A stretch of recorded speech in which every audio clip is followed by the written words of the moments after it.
刚刚有没有发现这个套图都是同一张套图，代表后面有中央厨房统一制作公菜1450的一贯操作，而这个账号更是在他的个人首页上大辣辣写上了，他就是民进党的支持者。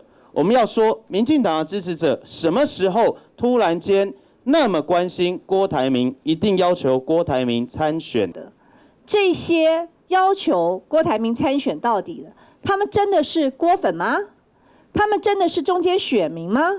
显然不是，里面有非常多的事实上是民进党的支持者，或者民进党的网军啊，在做反串。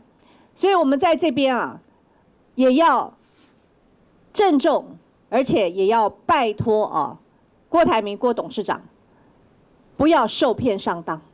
真的不要受骗上当。